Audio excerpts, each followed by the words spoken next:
Apple just gave Russia a spot on the iPhone to advertise its favorite apps to citizens. I don't know if you saw this story, Will.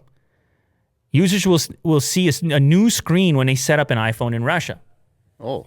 So it's some sort of an agreement between Russia and Apple. Now, you know Apple, they got a couple of agreements. They got the China agreement, possibly controversial in some people's eyes.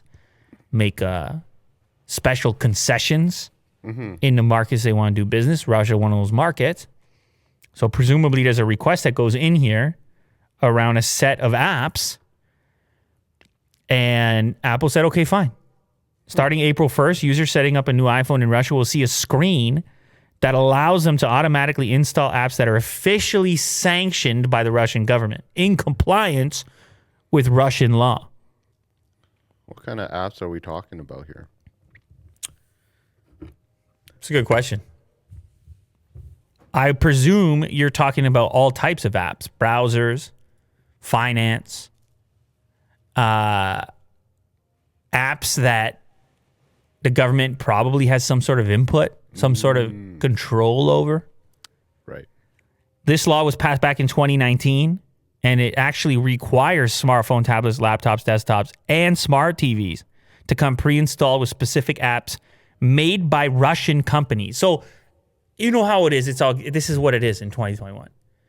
Every nation talking about their protecting their interests and encouraging the downloading and progression of locally developed apps and limiting the amount of foreign reliance on certain applications. It's happening all over the place, whether it's even the U.S. I mean, China, U.S., India, we talk about it all the time. It's more control. There's a lot of talk around it.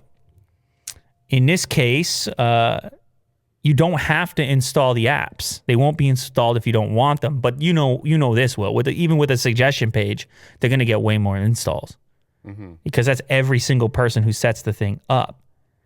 Apparently, the actual apps that are going to be offered remain unclear. The ministry is not at all interested in seeing popular apps included in the mandatory pre-installation list take dominant position. If alternatives emerge on the market, prove interesting to users, and gain popularity quickly, they will be included in this selection and also offered for pre-installation.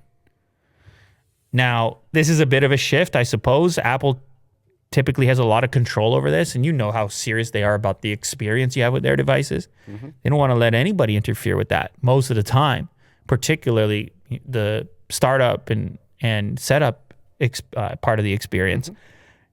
But once that thing becomes a law, they want to keep doing business in that market, there's limited options there. And so we'll have to wait and see what those apps actually are.